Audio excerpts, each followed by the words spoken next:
Hello, this is Barendipitous. This is the inaugural video for the board game shelf in the Bdipitous Gaming Library channel. Inaugural video for the channel in general as well. I wanted to start with this for the board game shelf because this is a bit of a special one to me. I'm going to have other more classic board games as well. But this is obviously this is Monopoly. More specifically, this is Monopoly Championship Edition. You can see up there. I've had this game for quite a while, ever since my college days, honestly, and I have a little bit of a I have a lot of memories with Monopoly in particular.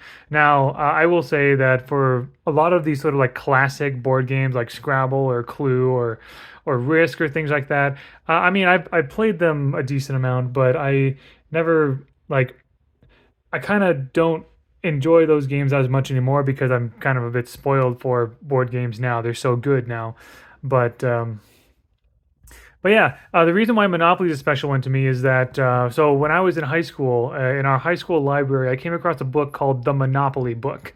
It had stuff about the history of the how Monopoly, the board game, was sort of like created back in the I think back in the 30s and stuff. There was a chapter about all kinds of wacky like world records and like Monopoly underwater, Monopoly upside down, and Monopoly across a whole city block and that kind of stuff. But then there was also a section on strategy, and I read that like I think multiple times. And ever since I read the Monopoly book, it was like this small square book, probably about this size. And so yeah, so I read that, and it had several different strategies in it. But that's where I really started to understand what the like what the pro strats were of Monopoly. Probably my first ever experience in like really like pro strats or things like that for any kind of game really, board, video game, whatever, board game, video game, whatever. So anyway, my favorite strategy, and there are like again, there are some strategies about like if you want to focus on the cheaper, if you want to focus on the cheaper properties, do this. If you want to focus on the more expensive properties, do this. But the best one that I like, the one I liked the most, was focusing on the maroon and orange properties. I'm going to go ahead and sort of open this up a bit as well. Actually, I'll explain more about that strategy in a bit. So, Championship Edition. What's so special about this particular edition of Monopoly? This is definitely classic Monopoly. All right.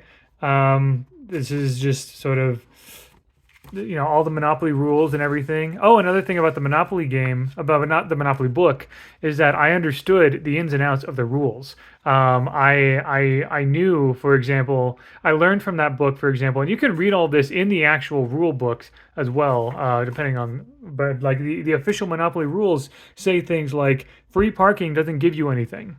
Like technically, free parking, landing on free parking gives you no money whatsoever. Getting money for landing on free parking is a house rule. Another rule is if you land on someone else's space and you owe someone else rent, if for some reason the person you owe rent to does not ask for rent and then someone else's turn starts, you don't owe them rent anymore.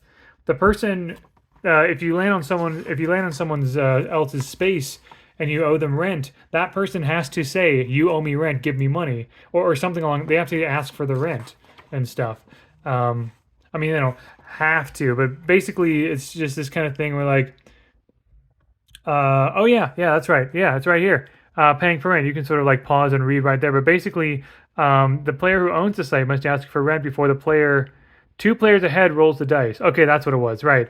So if you get to that point, if you end your turn, then the next person ends their turn, then the person after that person ends their turn, and they still haven't asked for rent, you don't have to pay it. There's a bunch of other finer points as well, like the way you build houses. I learned all these little finer points, and I was able to sort of like use that to my advantage because most people I would play Monopoly with didn't really know the game. So that Monopoly book was really cool. Oh yeah, the major thing about this Championship Edition is first of all, there are these scoreboards. All right. you can kind of see, you basically keep track of the properties that you've purchased and how many houses you have, and everything like that. And you sort of tally up all the money you have and then figure out your grand total at the bottom once the game is over, right? And then obviously you have your classic Monopoly money, right? Like this is, I want it like, my favorite kind of Monopoly is the classic experience, like the one and the one and only. And then also championship edition, there's actually a trophy. This is just sort of a plastic trophy here. There's also a space in here for these little name tags. All right, you can write your name next to champion there, and you can sort of slide it in. I am technically the reigning champion. I'm the one who won the game last time. So I took it. The name badge doesn't say Barendipitous on it, so I took it up. You can see what it looks like. But yeah, I currently hold the trophy, and I think that's really cool. It's also this version of the game also sort of has a it sort of like has a sort of a reverent feel to it, sort of like it takes good care of itself. We got this velvet bag here that has all the tokens in it, which, by the way, in case you were curious, I was always the top hat. I always loved the way the top hat looks. I just always thought the top hat was really fun and classy and everything. This doesn't have all the like pieces of old, like these are all the classic ones, right? I got you got the dog right there. You got the battleship, the iron, and whatever and stuff.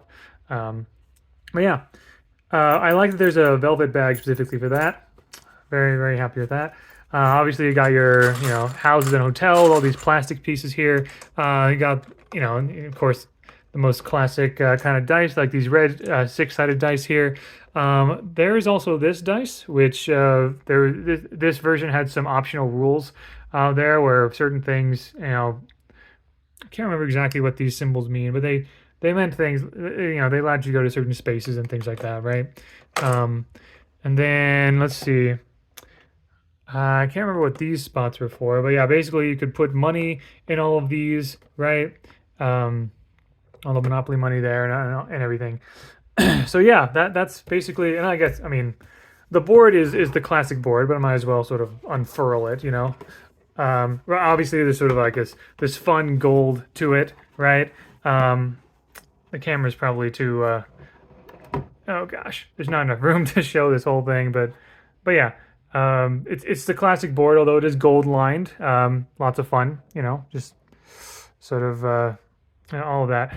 But yeah, so from the Monopoly book, I learned that my favorite strategy was to get all of the okay, yeah, all of the orange and maroon spaces. Okay, now why do these get all the orange and maroon properties? Why do these matter? Well, because they are between jail and free parking. The jail thing is the most significant part because jail is one of the most common spaces that you land on. There are some spaces that you land on more commonly than others just because of chance and community chest. And everything, which, by the way, those cards are, I believe it's with the Monopoly money. But if you own the orange properties in particular, but the maroon properties are also pretty good because people go to jail relatively often in the game, right? There's several different ways to get to jail, to end up in jail, on this particular corner space, and also when you're rolling two dice. The most common numbers you will roll will be like 5, 6, and 7, right? And so what's 6 spaces away from jail? We got 1, 2, 3, 4, 5, 6, 7, and 8. So some of the most common spaces you will land on, in terms of probability goes, will be these orange properties, right? And maybe a little bit of the maroon properties as well. I'm not sure what happened there, a little bit of a smear there. But yeah, that's why. And also another great thing is that these properties are, it's a really good like middle ground between like not too expensive but still gives you a lot of money if you fully develop them with like 4 houses and like hotels and stuff. Although the Monopoly book did also mention that getting 4 houses is generally going to be better than getting a hotel because the amount of money you spend on hotels is probably going to be a little. Actually, no. Getting 4 houses is going to be strategically advantageous to getting hotels because there's only so many houses in the game, right? There's only so many house tokens. If the game runs out of house tokens, then people can't buy houses. And so if you have like all the orange and all the maroon properties, for example, and you have 4 houses on each of them, you're basically holding all of the houses, and people can't really develop that much. And so, that kind of thing. I mean, that 4 houses thing applies to, like, any color combination, but the maroon and oranges are a good middle ground between not too expensive, but still it still gives you a lot of money if you develop them up to 4 houses. And I believe, like, you need at least 3 houses on a property for it to start being profitable, essentially. All these kind of like random things, right? Let's see, where were the oh yeah, here we go. Chance and community chest, in case you're curious about that. So just, yeah, very, like, generally classic stuff, although it does sort of have these sort of the newer Mr. Monopoly on them. Like the 3D model guy and stuff. And then of course the property cards. Yep, I like them. I think they're skinnier than other versions, but I do like this. This size feels good to hold in your hand and everything. Oh, also railroads. Railroads are amazing because they give you a huge amount of value. If you have 3 or 4 railroads, and railroads get landed on all the time, right? Utilities are not really that valuable, I don't think, because they're not landed on very often. And even if you get both utilities, according to the original rules here, the most you can possibly get from utilities is $120. And in the middle and late game, $120 is really not that much. Like, because by the middle or late game, people are starting to have houses, and you're starting to pay several $100s just for rent and stuff like that, right? And you have to get, like, pretty lucky to even get the most out of utilities. So utilities are not great. The railroads are really where it's at, because the railroads are landed on all the time as well, because of chance and community chest cards saying, like, advance to nearest railroad, blah blah blah, all that. Anyway, but yeah, this particular version I think I've only played twice. Back in my college days, I did play with a couple of my college friends. That game went on until like 2 in the morning or something. I don't think I won that one, but I did win. I did play, like, back in like 2020. My wife and I, because we were doing, I guess, sort of a little in-house, like a board game tournament, which we kind of fell off doing, or we might pick that up again just ourselves or whatever. But I believe I did win that one, so I am the current holder of this trophy right here.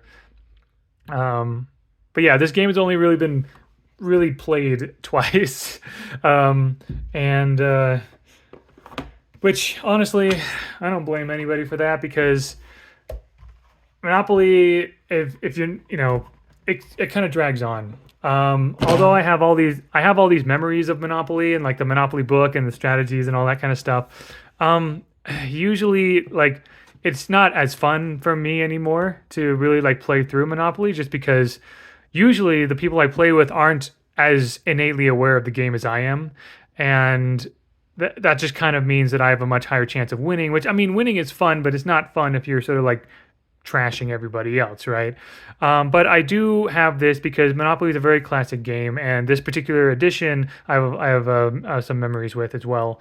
So I'm happy to have this. Probably not going to be playing this very often, because there are so many other games in my collection that I enjoy far, far, far more than this. But I do like the place that Monopoly holds in board gaming history. Basically, there's a big legacy to this, even though Monopoly's kind of proliferated in every fandom now at this point. But anyway, there you go. That's Monopoly Championship Edition, and yeah, the first thing I wanted to show you guys on my board game shelf. So thank you very much for watching, and until next time, all the best.